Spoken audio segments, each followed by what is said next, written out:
Sleeping Beauty. There once was a good king and his queen.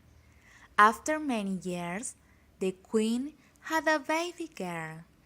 The king and queen were very happy and loved the little princess.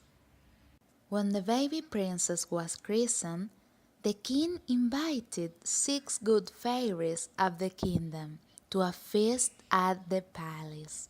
But the king forgot to invite the 7th fairy, who was mean and wicked but very powerful.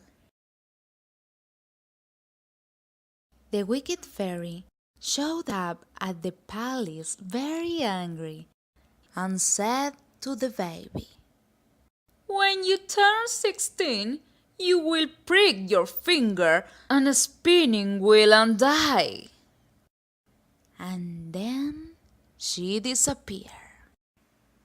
The king and queen were devastated, but one of the good fairies said, "I cannot undo the spell of the wicked fairy, but I can change the curse. Instead of dying, you shall fall asleep for 100 years." Everyone was in despair. The king then shouted, "All spinning wheels of my kingdom must be burned. That way the princess cannot prick her finger on one." And so it was done.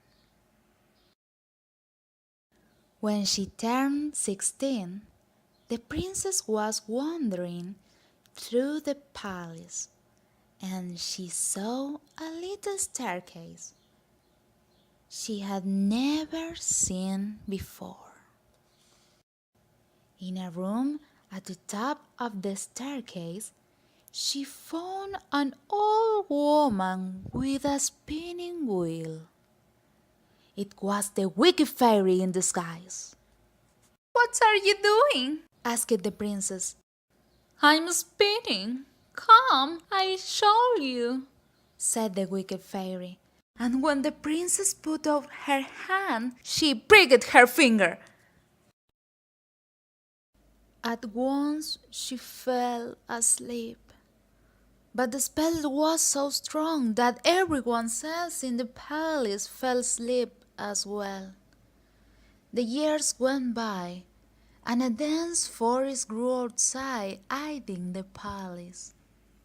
After 100 years had passed, a prince was walking through the forest when he saw the palace gate.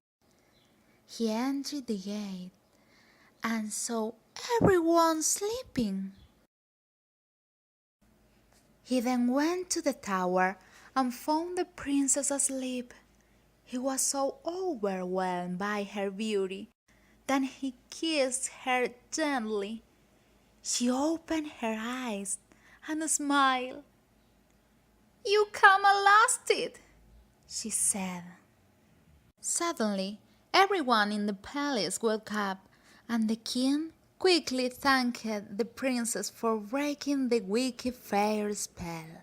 The prince then asked if he could marry the princess.